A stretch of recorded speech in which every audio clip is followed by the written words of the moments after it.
It all started on what I thought would be a normal Saturday morning. I just finished charging my electric car overnight, ready to hit the road for some errands. But the moment I opened my garage door, I saw her, Karen.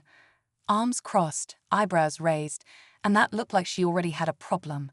Without even a hello, she marched over and said, "You need to stop charging that thing. It's a fire hazard." I honestly thought she was joking. I mean, it's 2025, electric cars are everywhere. But no, she was dead serious. According to her, my EV was a threat to the neighborhood, and she claimed she had talked to the HOA about getting it banned from my own garage. I tried to explain how EVs are actually safer than gas cars, how it meets all the regulations, and how it's none of her business what I park in my own garage. But she wasn't having it. The more I spoke, the more determined she got, pulling out articles, claiming she saw something on the news, and saying her cousin's friend's garage almost burned down because of a Tesla. That's when things really took a turn. She didn't just complain.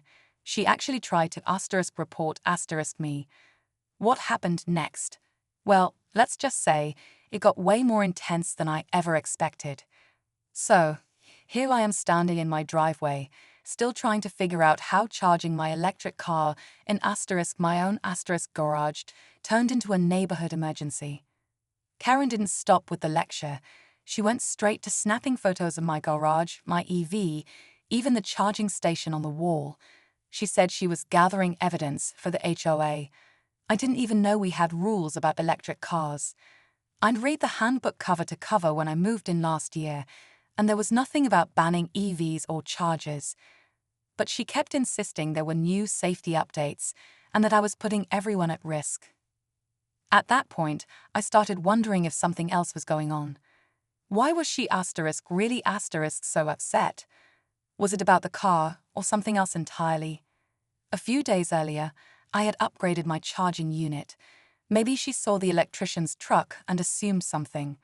Or maybe she just needed someone to fight with, and my EV became the easy target. The strange thing is, other neighbors had walked by while she was going off, and none of them said a word. They just avoided eye contact and kept walking. That's when it hit me. Maybe this wasn't the first time she did something like this. Maybe she'd already gotten her way before. The next morning, I got an email from the HOA. Subject line: urgent safety concern regarding electric vehicle. My stomach dropped. It looked like Karen really had filed a complaint. The message was vague, just said they'd received reports about a potential fire risk involving my EV charger, and that a committee would be reviewing the matter. No names were mentioned, but I didn't need to guess who it was from.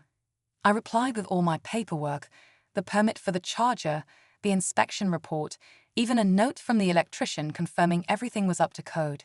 Still, no response. I started talking to a few neighbors, trying to get a read on what was going on. Most of them acted weirdly distant, like they didn't want to get involved. But one neighbor, Mark, finally pulled me aside and said, "She's done this before. Last year, she got someone's solar panels removed because she said the glare was giving her migraines." That was all I needed to hear. This wasn't about my EV. It was about control. And then, another twist, someone slipped a note into my mailbox. No name, just a typed message. *watch your back. She's not done yet. *. That's when I realized this was bigger than a simple complaint.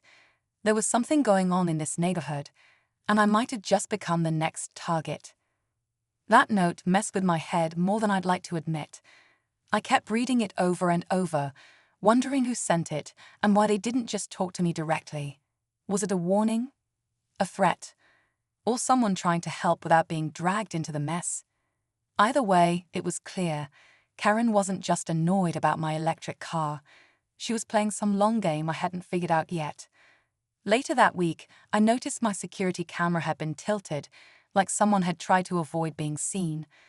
I checked the footage, but it cut out right before midnight. Just static. That had never happened before. I replaced the battery, reset everything. But still, that one night was a blank. And what's worse, The next morning, there were fresh tire marks right in front of my garage, like someone had pulled up and just sat there.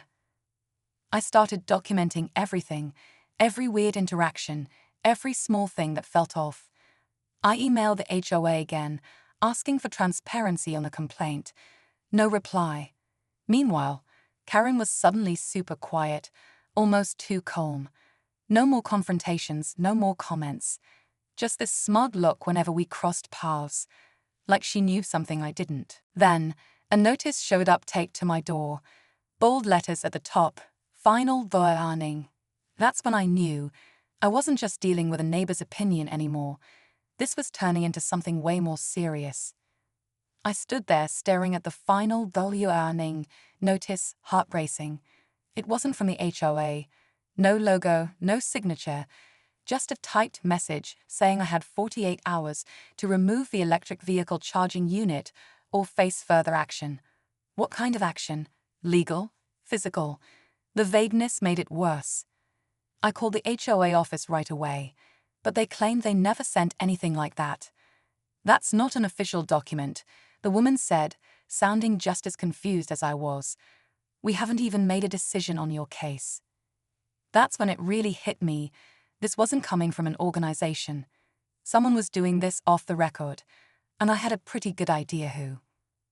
But just as I was getting ready to file a report with local authorities, a second twist dropped. My power went out. Not the whole block, just my house. I checked the breaker. Everything looked normal. I called the utility company, and after a quick check, the rep said someone had reported an emergency disconnect from my address. The request came through the night before, but I never sent anything. Now I was sitting in a dark house with no power, no charger, and a growing stack of warnings and complaints. Someone wasn't just trying to ban my electric car, they were trying to make it impossible for me to live here. I'd had enough. The next morning, I went straight to the HOA office in person, stack of documents in hand, determined to get answers. I walked in and asked to speak to whoever was handling my case. After a short wait, a board member named Rachel came out. She looked surprised to see me, then quietly asked me to step into her office. Once the door closed, her tone changed completely. "Listen," she said, "off the record, this isn't just about your car. Karen's been filing complaints about almost everyone. Noise, lawns, security lights, anything she doesn't like, she reports. Most people just give in to avoid the hassle." That explained the neighbors' silence. They'd already been through it.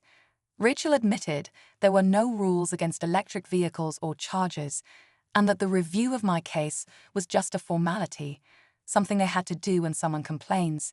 But then she hesitated. The anonymous warnings, the power shutoff, that's not HOA business. That's personal.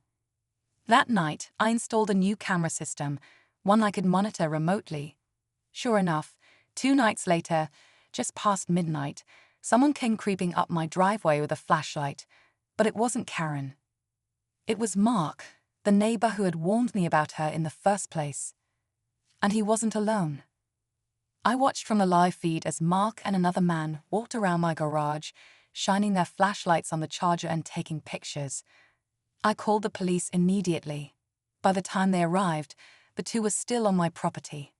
Turns out, Mark wasn't just a concerned neighbor. He was part of a small group trying to push anti-EV messaging in the neighborhood, using fear and fake complaints to pressure people into giving up their electric vehicles. Karen was just the loudest voice in the front, but Mark was the one pulling the strings behind the scenes. The police gave them a stern warning and opened an investigation. The HOA finally dismissed the complaint entirely, confirming there were no violations, and I was free to charge my EV like anyone else. A few days later, Karen put up a for sale sign in front of her house. She didn't speak to anyone, just packed up and left. What started as a fight over a car charger turned into something much bigger, a reminder that standing your ground matters, even when the pressure's coming from all sides. And yeah, my EV, still charging in my garage every night. Quiet, clean, and here to stay.